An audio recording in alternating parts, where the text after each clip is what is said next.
आजच्या या आरोग्य शिबिराच्या निमित्तानं उपस्थित समस्त माहेश्वरगण विद्यार्थी आणि विविध क्षेत्रातील गुणीजनांना मठ संस्थांतर्फे आज ज्यांना सन्मान केलेल्या पुरस्कार वितरित केलेल्या सर्व सत्कारमूर्ती उपस्थित श्रोते होते. खरोखरच आजचा दिवस म्हणजे एक शिवरात्री आहे. शिवभक्तांच्यासाठी शिवरात्र, सोमवार, प्रदोष, त्यातही शिवरात्री ही सर्व पर्व काळामध्ये खोड मांडल्या गेलेली आहे. आणि अशा या पर्व काळामध्ये पवित्र असं मठ संस्थांचं सानिध्य, श्रीमद जगद्गुरु महास्वामीजींचं दर्शन, आशीर्वाद, त्यांचं सानिध्य, आशीर्वचन सर्वांना लाभत आहे. हा एक सुयोग आज जुळून आलेला आहे. खरं तर अधिक मास म्हणजे सर्वांना माहिती आहे, एरवी 12 महिने असतात. वर्षामध्ये यावर्षी हा 13वा असतो. 33 महिन्यानंतर हा एक महिना येत असतो. आपल्या कालगणनेमध्ये जी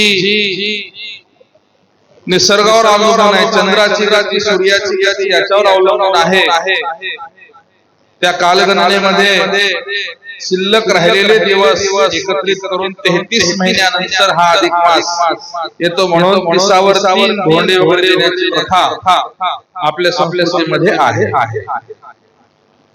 या अधिक मासाच्या मध्यान्हीमध्ये श्रीमद काशी ज्ञान सिंहासनाधीश्वरांचं दर्शन झालं आणि आज समारोपाचं दर्शन म्हणजे श्रीमद उज्जैनी महास्वामी. आमच्या उज्जैनी पीठाबद्दल जो उपलब्ध इतिहास आहे, एक भव्य दिव्य अशी परंपरा आहे.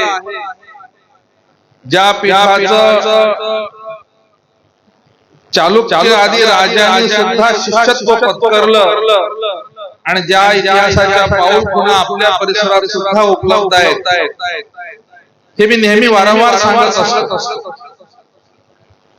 आणि महाराष्ट्रामध्ये 11व्या शतकात झालेल्या जगद्गुरु मरुसिद्ध शिवाचार्य महास्वामीजींच्या प्रवासामुळे आपल्या एकूण वीरशैव मठ संस्थांपैकी जवळपास 40% मठ संस्था हे उज्जैनचे. 40% मठ. आणि म्हणून आता या ठिकाणी आमचे भावी पुरोहित बसलेले आहेत. एखादा अभिषेक असेल तर तुम्हाला संकल्प करावा लागतो. यजमानाला तुम्ही गोत्र विचारता, गोत्राचा उल्लेख करा म्हणता. बऱ्याच लोकांना गोत्र माहित नसतं.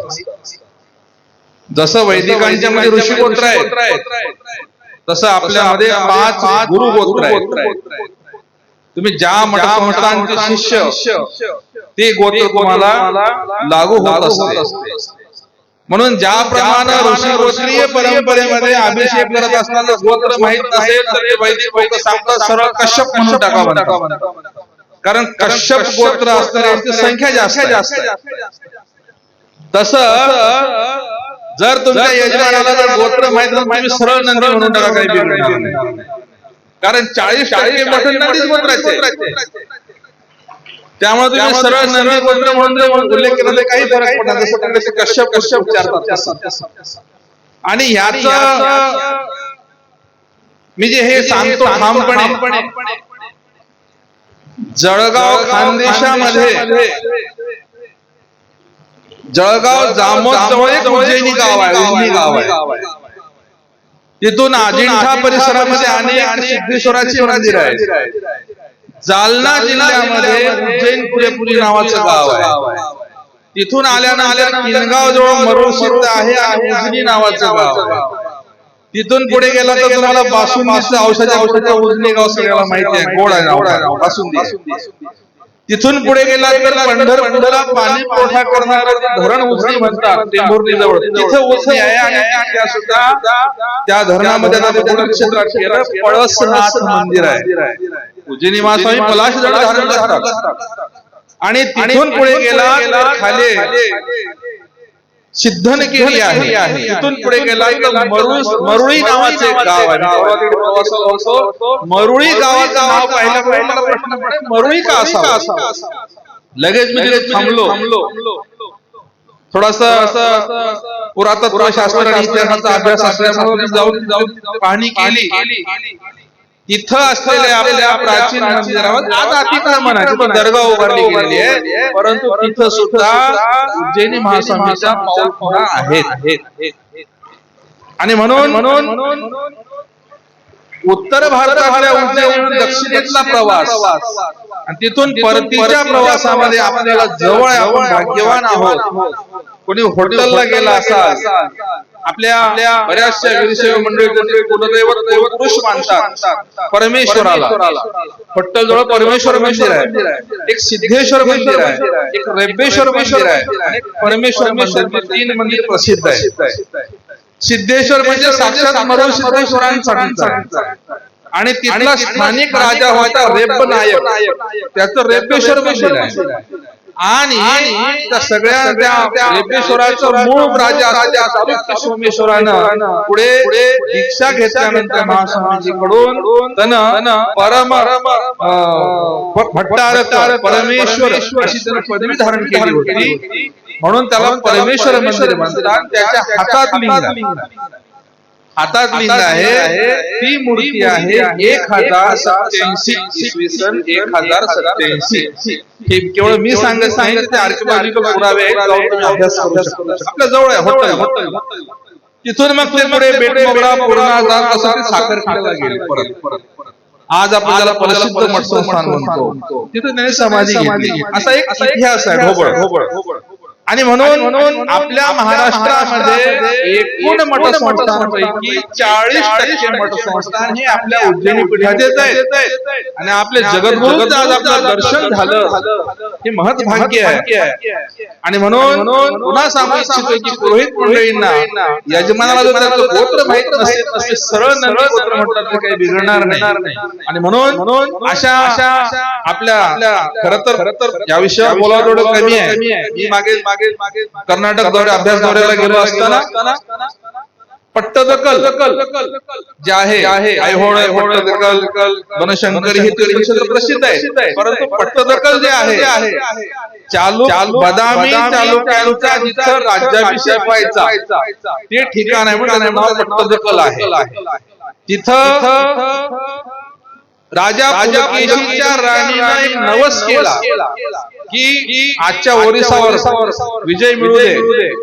झाल्यानंतर तरी मल्लिकार्जुन नावाचं मंदिर बांधलं इसवी सनाच्या 7व्या शतकात. त्या राणीचं नाव होतं त्रिलोक महादेवी. आणि तिनं मंदिर बांधलं आणि शिवाचार्यांच्या हस्ते लिंग स्थापना करविली, असा तिथं शिलालेख आले. पुणे जाऊन अभ्यास 7व्या शतकात. आणि आपल्या उज्जैनी पीठाच्या रस्त्यात जात असताना वाटेत हंपी लागली. विजयनगर साम्राज्यात माहिती मुळात हे रामायण किष्किंधा नगरी पौराणिक काळापासून नंतर ताम्रपाषाण युगाचे बरेचसे आहेत, सातवाहन काळातले अवशेष आहेत. आणि तिथल्या उत्खननामध्ये छोटे अंगावर लिंग धारण करण्याचे 6व्या 7व्या शतकातले लिंग आहे. आणि ते तिथल्या आर्किओलॉजी म्युझियम मध्ये कधी गेला तर आवर्जून बघा. म्हणून अशा रीतीनं ही लिंग धारणेची परंपरा, आता लिंग पूजेविषयी आमच्या चांबरेकर पाटील सुंदर सांगितलं. आणि अशा ही लिंग धारणेची परंपरा ज्याचे पौराणिक दाखले भरपूर आहेत, ऐतिहासिक सुद्धा दाखले भरपूर आहेत. इतिहास विखुरलेला आहे, थोडासा अभ्यासा, आपली संस्कृती बघा, मग कळेल महान संस्कृती पायिक आहोत. आणि या प्रसंगी खरं तर जास्त बोलणार नाही मी. अधिक मास आहे आणि आमच्या मठ संस्थान घनाचार्य मठ संस्थान गेल्या 12-15 वर्षापासून एक स्तुत्य उपक्रम जो सुरू केलेला आहे की आता म्हटल्याप्रमाणे आमच्या मंडळांनी एक श्लोक म्हणावा, स्वामी सापडेना एक श्लोक म्हणावा. तर इथं एक निपुण असे शास्त्री, ज्योतिषी, पंचांग बघणारे आणि चांगले मुलं तयार करण्याचं काम गेल्या 12-15 वर्षापासून शिबिराच्या माध्यमातून होत आहे. लिंगैक्य योगी राजेंद्र शिवाचार्यांच्या काळात ही परंपरा सुरू झालेली होती. तेव्हा मी लहान इथं कॉलेजला होतो, तेव्हा मी एक 4-8 शिबिर अटेंड केलो होतो. पूर्व महाराज असताना सोलापूरचे शास्त्री होते तेव्हा. आणि अशा रीतीनं ती परंपरा महाराजांनी पुढे चालवली आणि उत्तम उत्तम उत्तम शास्त्र जंगम बंडू निर्माण झालेले आहेत. त्यांनी खरं तर पूर्वी आपल्या वीरशैव लिंगायत धर्म संस्कृतीमध्ये अभिषेकाला रुद्रापेक्षा महिम्नाला प्राधान्य होतं. जेव्हा परळीचा महारुद्राभिषेक प्रसिद्ध झाला, तिथून पुढे मग रुद्राभिषेकाला महत्व आलं. त्याच्या पुढे महिम्नाचा अभिषेक श्रेष्ठ मानला जात होता. अशा रीतीनं अधिक फार बोलत नाही, आपल्याला जगद्गुरु महास्वामींचं आशीर्वचन रूपी प्रसाद घ्यायचा आहे. अधिक न बोलता माझे 2 शब्द इथे संपवतो. ओम शांत.